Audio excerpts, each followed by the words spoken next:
Hello, and welcome. In this video, we will discuss the overview of IFRS 9 or BFRS 9 in Bangladesh, with a focus on classification and measurement of financial instruments.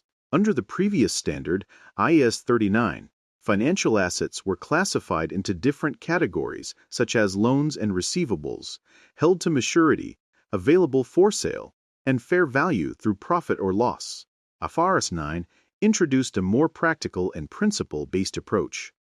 Instead of focusing only on the legal form of the instrument, IFRS 9 looks at two important questions. First, what is the bank's business model for holding the asset? Second, what are the contractual cash flow characteristics of the asset? Based on these two tests, financial assets are generally classified into three categories: amortized cost, fair value through other comprehensive income, and fair value through profit or loss.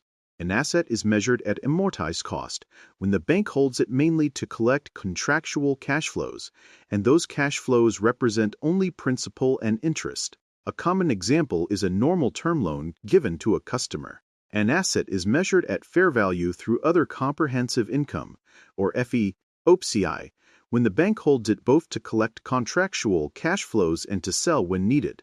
Certain government securities or debt instruments may fall under this category, depending on the bank's business model. An asset is measured at fair value through profit or loss, or FVTPL, when it does not qualify for amortized cost or FVOCI. This may include trading securities, derivatives, or instruments with complex return features.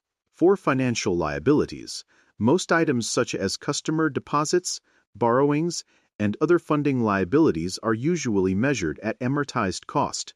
However, liabilities held for a trading or specifically designated at fair value are measured at fair value through profit or loss.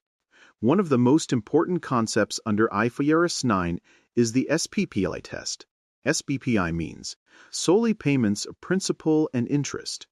This test checks whether the contractual cash flows are only repayment of principal and normal interest.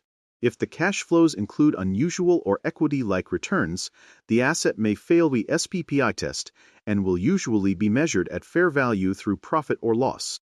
For banks and financial institutions in Bangladesh, proper classification is very important. It affects measurement, impairment, expected credit loss calculation, profit or loss, and disclosure in the financial statements. A wrong classification can result in incorrect provisioning, misstated profit, and regulatory or audit observations. Therefore, banks need clear policies, proper documentation, trained staff, and strong review procedures to ensure that each financial instrument is correctly classified and measured under BFRS 9. In the next chapter, we will discuss one of the most important areas of IFRS 9.